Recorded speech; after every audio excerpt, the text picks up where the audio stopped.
So this is a message that I feel that both parents and children could stand to listen to. So while parenting has come a really long way, it's come really far. I think it's incredible that now spanking your child, while it may be instinct for a lot of people because that's how we were raised, that's illegal now is a big thing because now we're saying, okay, hitting your child is abusive. But there are other things that parents do, and I come from the belief in the standpoint that parents are doing the best that they know how to do. They're doing the best in any circumstance that they can do. And it's not that anybody is bad or that anybody is wrong. It's just that sometimes things come out that parents maybe don't think, um, maybe weren't thinking about it, or it didn't come out the way that they wanted it to.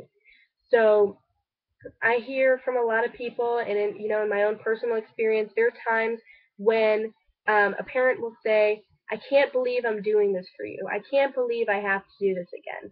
Why do I always have to bring you here, there, and everywhere? You're taking up too much of my time. You're ruining my marriage. I never should have had kids." These are things that parents presumably say when they snap. I can't speak from experience, but that is the assumption that I'm working off of, is that parents say these things when they snap. And it's not that they necessarily mean them, it's just that they come out sometimes. And I'm sure no parent looks back on it and is like, wow, I really meant that. But the thing is, kids don't get that you don't mean it, especially little children. If you say that mommy doesn't have time for you, kids don't get that mommy's going to work because mommy loves you so much that she needs to work and make money to support you. All kids hear is that I'm not worthy of mommy's time and mommy doesn't want to be with me, and that leads to beliefs like I'm unlovable and I don't deserve other people's time or love or attention. And that's not something that I think any parent willingly wants to put on their child. I like to think that parents typically want what's best for their children, and that they really want their child to succeed and that they want their child to be happy. And this is most of the parents that I've met in my life. But there are also times when those same parents say something that their child can misconstrue and that can be taken the wrong way. And that's something that as adults we need to work through.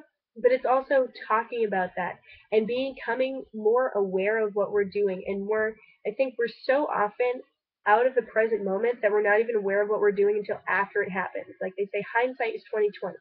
Well, you can make the present moment, if you're in the present moment, you're less likely to say things that you're later going to regret. Because then when you become more conscious and aware of what you're doing, you're able to stop yourself and think, is this really what I want to be doing? Is this really what I want to be saying? Or what kind of message am I communicating if I say this? And there inevitably is probably going to be something that maybe you regret saying, but if we become more present and more aware of what we're doing and what we're saying, there's going to be a lot less that we look back on and we're like, I really wish I hadn't said that. Um, so, kids, remember that your parents are typically well intentioned and that they probably do want what's best for you and that they think they know what's best for you and they're functioning off of that. But sometimes it gets very overwhelming and stressful to be taking care of somebody else and to be in charge of someone else's life, and that they sometimes want a break that's not possible. And then parents, if you can work on being more aware, and it's not any judgment against parents whatsoever. It happens to everybody, regardless of whether it's a parent-child situation or two partners or two friends.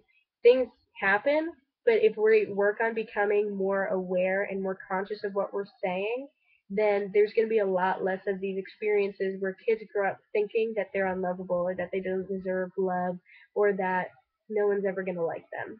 So that is another thought for today.